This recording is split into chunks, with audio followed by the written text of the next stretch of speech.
A journalist has to deal with all sorts of people. Today, for example, with the cemetery watchman Prokopich. Aren't you afraid, Grandpa, to guard the cemetery at night? The skinny old man thoughtfully twirled his cigarette and slowly lit it. Of course, it's scary when hooligans decide to do something naughty. Who knows what they have in mind? But I don't let them over the fence. And no one dares to cross the line in my presence. I have a gun. I'm a former hunter. I have a keen eye. Everyone knows. And what's there to be afraid of when the dead are dead? They're quiet. They lie there, not bothering anyone. Although I remember one incident, just a couple of months ago. And what happened? The funeral was very lavish that day. A big man died, an important one from the city government. The whole cemetery was filled with people. There are a sea of foreign cars, all one to another, not enough parking. My family, of course, is upset. He is in his prime, only in his 50s, but fate is not merciful. A car accident, he was driving. They buried him properly, and in the evening I went on my rounds. I closed the northern gate. I looked to see if any of the young punks were hiding. Everything was quiet. I took a shovel. I had to dig a tunnel between two graves by the next day. So, I had to prepare a new grave. And our diggers, Seryoga and Pyotr, were sleeping off the expensive vodka left over from the chief's funeral in my guardhouse. I thought they wouldn't manage to dig it up in time. I'd help, I'd start. And it turned out that we had to dig not far from a fresh little mound where they buried a big man. I got busy, dug about half a meter, and it started to get dark. I thought, well, just a little more and I'll go wake up Seryoga and Pyotr, so that they'll go home. Then I heard someone walking behind me. I turned around and froze. The current deceased is standing there, my dear, and looking at me.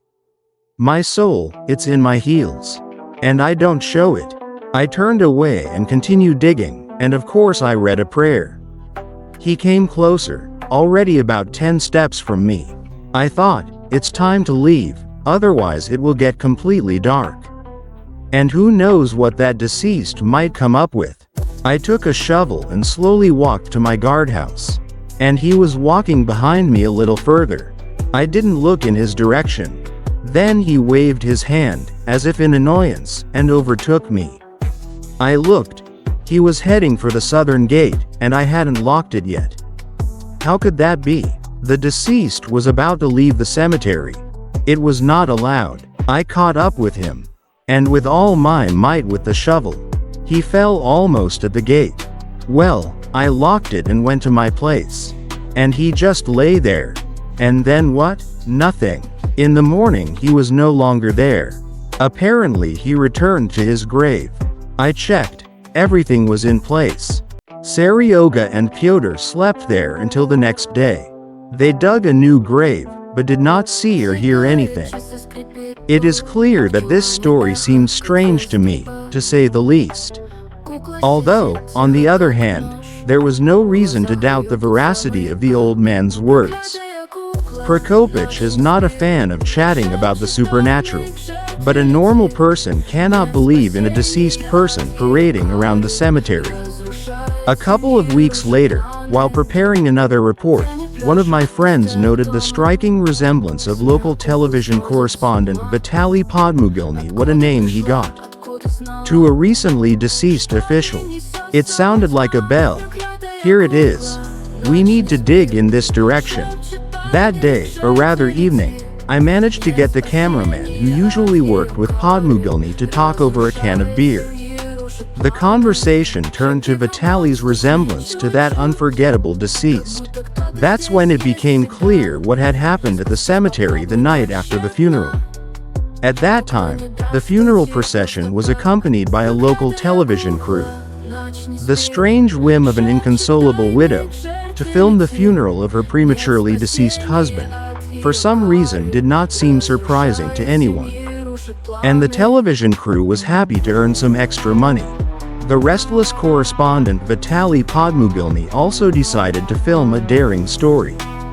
This budding TV journalist was crazy about new projects and decided to set up something like a local, hidden camera.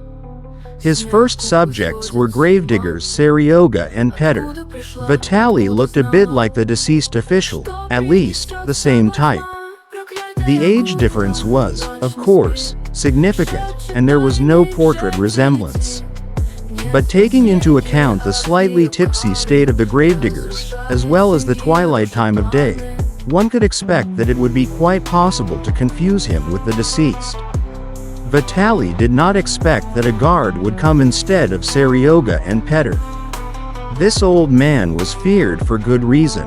He never parted with his gun and shot without missing, albeit with salt. But he did not want to receive such a gift. However, Vitaly was not going to give up on his plan either.